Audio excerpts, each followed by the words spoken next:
bom dia! Hoje eu vim aqui para gravar mais um vídeo para vocês e hoje eu vim falar sobre Jacó. Como eu tenho dito que o Velho Testamento ele revela Jesus, revela a graça, eu vim aqui mostrar para vocês como o Espírito Santo ele acaba nos revelando como encontrar Jesus, como encontrar a obra consumada de Cristo através do Velho Testamento.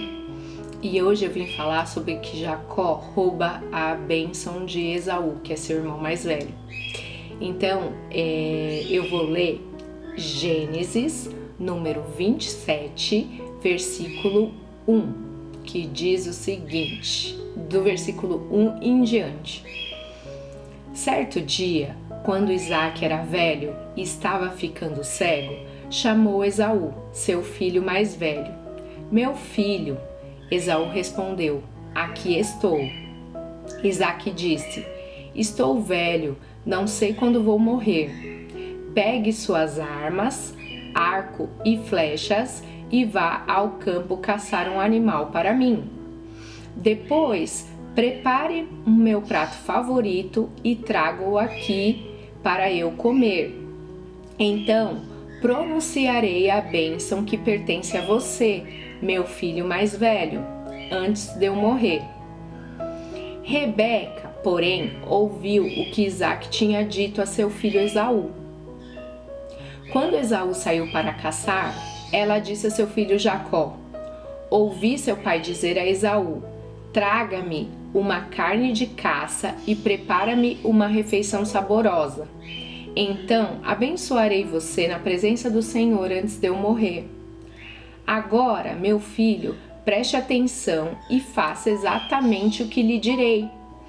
Vá ao rebanho e traga-me 2 dos melhores cabritos. Eu usarei para preparar o prato favorito de seu pai. Depois, leve a comida para o seu pai, para que ele coma e o abençoe antes de morrer. Jacó respondeu a Rebeca, mas meu irmão Esaú é peludo, enquanto eu tenho a pele lisa. E se meu pai me tocar, perceberá que estou tentando enganá-lo e, em vez de me abençoar, me amaldiçoará. Sua mãe, porém, respondeu, que caia sobre mim essa maldição, meu filho. Apenas faça o que lhe digo. Vá e traga-me os cabritos. Jacó foi e trouxe os cabritos para sua mãe. Rebeca os usou para preparar uma refeição saborosa, do jeito que Isaac gostava. Em seguida, pegou as roupas prediletas de Esaú, que estavam na casa dela, e as entregou a Jacó, seu filho mais novo. Com a pele dos cabritos, cobriu-lhe os braços e a parte lisa do pescoço. Depois, entregou-lhe a refeição saborosa, acompanhada do pão que havia acabado de assar. Jacó levou a comida para o pai e disse, meu pai? Sim, meu filho, respondeu Isaac. Quem é você, Esaú ou Jacó? Jacó disse, eu sou Esaú, seu filho mais velho. Fiz o que o Senhor mandou. Aqui está a carne de caça. Sente-se e coma, para que me dê sua bênção. Isaac perguntou, como encontrou a caça tão depressa, meu filho? Jacó respondeu, o Senhor, seu Deus, a colocou no meu caminho. Então Isaac disse a Jacó, chegue mais perto para que eu possa tocá-lo e ter certeza de que é você mesmo. Jacó se aproximou do pai e Isaac tocou e disse, a voz é de Jacó, mas as mãos são de Esaú. Não o reconheceu, porém, pois as mãos de Jacó estavam peludas, como as de Esaú. Assim, Isaac se preparou para abençoar Jacó. Mas é você mesmo, meu filho Esaú? Perguntou ele. Sim, eu sou, respondeu Jacó. Então Isaac disse, agora, meu filho, traga-me a carne de caça. Depois que eu comer, eu lhe darei a minha bênção. Jacó trouxe a comida para o pai e Isaque comeu. Também bebeu o vinho que Jacó lhe serviu. Por fim, Isaque disse a Jacó: aproxime-se, por favor, e dê-me um beijo, meu filho. Jacó se aproximou e o beijou. Quando Isaque sentiu o cheiro das roupas, finalmente abençoou o filho. Disse: ah, o cheiro de meu filho é como o cheiro do campo que o Senhor abençoou. Do orvalho do céu, da riqueza da terra, Deus lhe conceda fartas colheitas de cereais e vinho novo de sobra. Que muitas nações o sirvam e se curvem à sua frente. Que você seja senhor de seus irmãos e os filhos de sua mãe se curvem à sua frente. Todos que o amaldiçoarem serão amaldiçoados, e todos que o abençoarem serão abençoados. Assim, Isaque terminou de abençoar Jacó. E logo depois de Jacó ter saído da sua presença, Esaú voltou da caçada. Preparou uma refeição saborosa, levou-a para seu pai e disse: sente-se, meu pai, e coma da minha caça para me abençoar. Isaque lhe perguntou: quem é você? Ele respondeu: sou Esaú, seu filho mais velho. Isaque começou a tremer incontrolavelmente e disse: então, quem me serviu a carne de caça? Acabei de comê-la pouco antes de você chegar e abençoei quem a trouxe. Essa bênção deve permanecer. Quando Esaú ouviu as palavras do pai, soltou um forte grito amargurado e suplicou: ah, meu pai, e eu? Abençoe-me também. Mas Isaque disse: seu irmão esteve aqui e me enganou, levou embora a bênção que pertencia a você. Até aqui. Quando nós olhamos para a história, nós vemos que Esaú, ele tinha um direito de primogenitura, ou seja, ele tinha o direito das bênçãos do filho mais velho. Mas quando a gente lê versículos anteriores, Esaú, ele vende a primogenitura dele para Jacó por um prato de ensopado vermelho que Jacó fez, né? E aí, o que acontece? Também, quando Rebeca estava grávida, o Senhor já tinha dito que Jacó seria o primogênito, né? Que ele seria o primogênito e não o filho que nasceu primeiro. Mas o que eu quero mostrar, além da história, eu quero mostrar o seguinte, que se nós pararmos para analisar e estudar esse relato, nós vamos perceber o seguinte: Isaque aqui, que é o pai de Jacó e de Esaú, ele simboliza a lei, porque ele diz o seguinte: olha, estou velho e não sei quando vou morrer.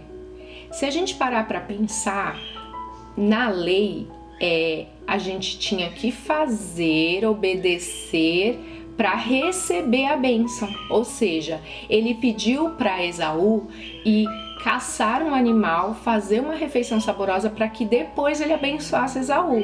Então isso é um simbolismo da lei. Isaque exige uma carne de caça e uma refeição para depois abençoar Esaú. E como eu sei também, outra coisa que ele diz, né, que eu estou velho e não sei quando vou morrer. E se a gente parar para analisar, em Hebreus capítulo 8, versículo 13, vamos abrir aqui, diz o seguinte: quando Deus fala de uma nova aliança, significa que se tornou obsoleta a aliança anterior, e aquilo que se torna obsoleto e antiquado logo desaparece. Tá vendo como combina e como faz parte da Isaque simbolizar a lei? Em uma outra versão diz o seguinte: e quando Deus fala da nova aliança, é porque ele já tornou velha a primeira, e o que está ficando velho e gasto vai desaparecer logo. Então Isaac aqui, quando ele fala que ele está velho e que vai morrer logo, ele simboliza a lei. Aí quando nós vemos a Rebeca, gente, a Rebeca é um simbolismo da graça, do favor de Deus e do Espírito Santo que a gente recebeu quando aceita Jesus e quando nós somos batizados pelo Espírito Santo. Nós recebemos a ajuda de Deus, porque o Espírito Santo vem habitar em nós. Então Rebeca, ela é essa pessoa, ela é o simbolismo da graça, da provisão e da ajuda de Deus para nós. Porque se a gente para pensar, o que significa Espírito Santo? Quando a gente vai procurar o original das palavras, fala que ele é o Paracletos. E o que esse Paracletos significa? Significa que ele é nosso ajudante, nosso socorrista, nosso auxiliador. E foi tudo que Rebeca fez. Rebeca, ela falou para Jacó fazer tudo o que ela dissesse, né? E que ia dar tudo certo. E foi o que Jacó fez. Jacó, ele foi lá buscar os 2 cabritos. Quando nós olhamos para os cabritos que Jacó vai buscar, nós vemos que é o sacrifício de Cristo. Ele é o nosso cordeiro. E em Êxodo 12:5 diz o seguinte: o animal escolhido deverá ser um cordeiro ou um cabrito de 1 ano e sem defeito algum. Esse cabrito, esse cordeiro significa Jesus. Ele foi o nosso sacrifício, ou seja, ele foi o sacrifício que nos trouxe a bênção. Aqui, o cabrito que a Rebeca sacrificou para fazer um prato para Isaac era o sacrifício de Cristo. E Jacó? Quem Jacó representa? Jacó representa nós, né? Porque Jacó, ele não fez nada certo. Jacó, ele não teve uma conduta correta. E mesmo assim ele recebeu a bênção. Ou seja, nós que somos falhos e pecadores, nós também não merecemos. Mas Jesus, ele foi o nosso sacrifício para que nós fôssemos aptos a receber a bênção. Se você olhar as roupas de Esaú, ela representa as vestes de justiça.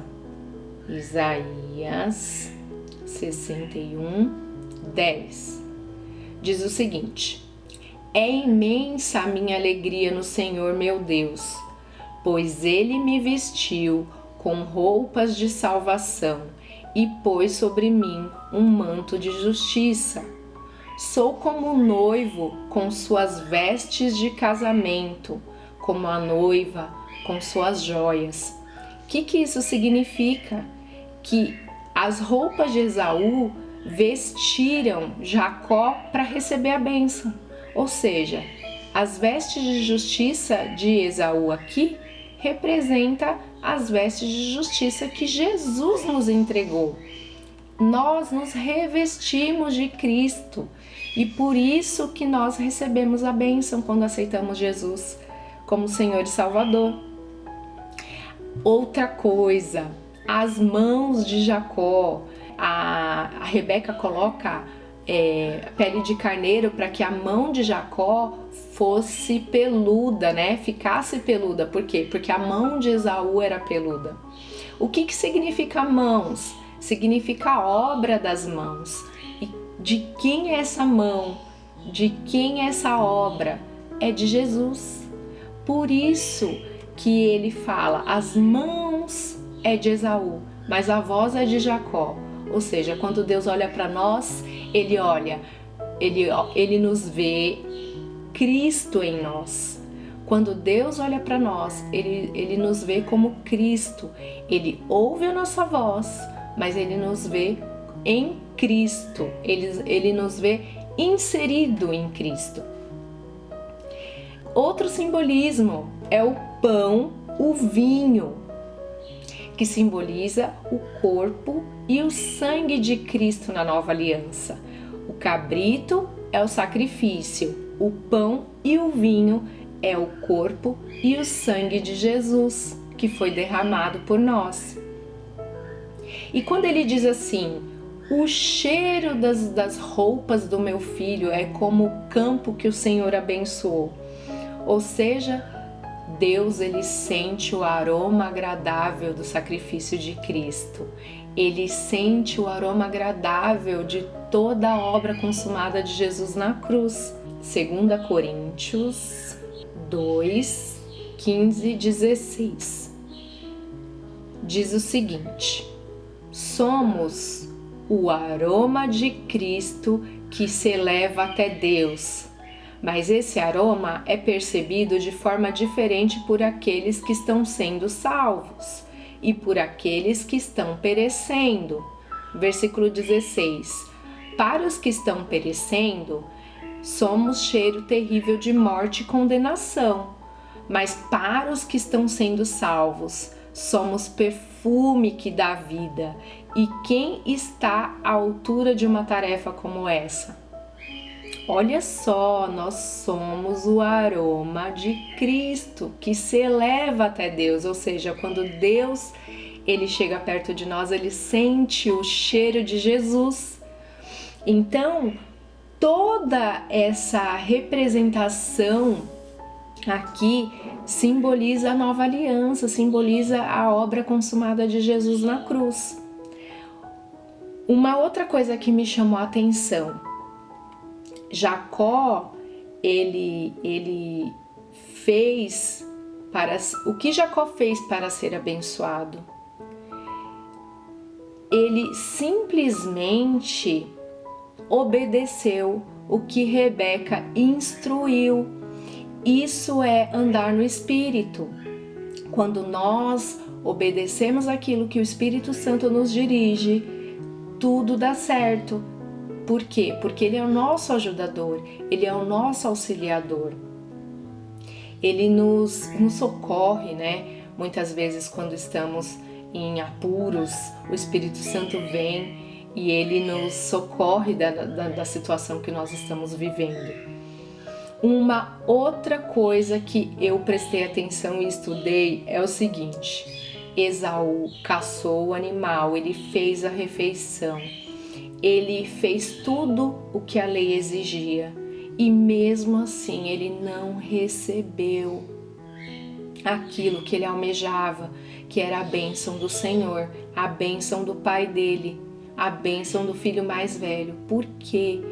Porque quando a gente tenta guardar a lei, a gente rejeita também a obra consumada de Jesus na cruz. Antes de nós aceitarmos Jesus, nós éramos descendentes de Adão.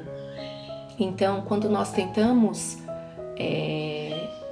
cumprir a lei, o pecado que está dentro de nós, ele é mais forte. Então, nós não conseguimos cumprir a lei completamente por causa da nossa antiga natureza.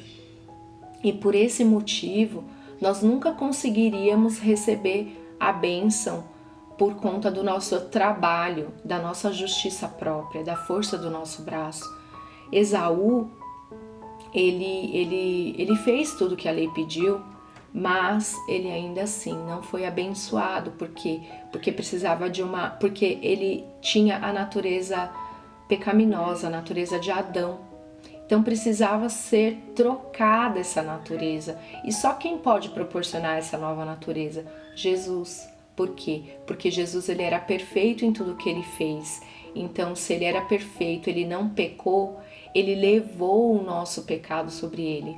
E quando ele leva os nossos pecados sobre ele, por ser inocente, ele paga a conta, ele paga a dívida e aí ele ressuscita. E quando ele ressuscita, tudo aquilo que Jesus é, nós passamos a ser quando cremos e aceitamos Jesus como nosso Senhor e Salvador.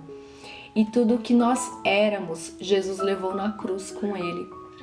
Então nós trocamos de natureza, né? Nós saímos de uma natureza pecaminosa e agora nós temos a natureza divina, a natureza de Cristo.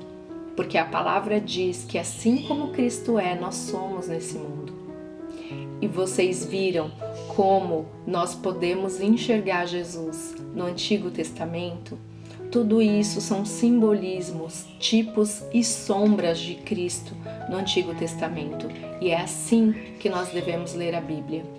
Era isso que eu queria mostrar para vocês e ensinar para vocês hoje. Eu espero que tenha muito falado ao seu coração. Se tiver um tempo, releia, porque eu creio que Deus vai abrir os olhos para que vocês vejam, assim como eu vi, cada parte. Se quiser assistir o vídeo novamente e seguir todos os versículos que eu disse, vocês vão encontrar na Bíblia. Em outras versões, procura outras versões também da Bíblia para vocês lerem, porque isso é importante. E era isso que eu tinha para falar para vocês. Eu espero que vocês tenham sido edificados. Muito obrigada. Se puder, compartilha, curte, comenta, que será bem-vindo. Até a próxima!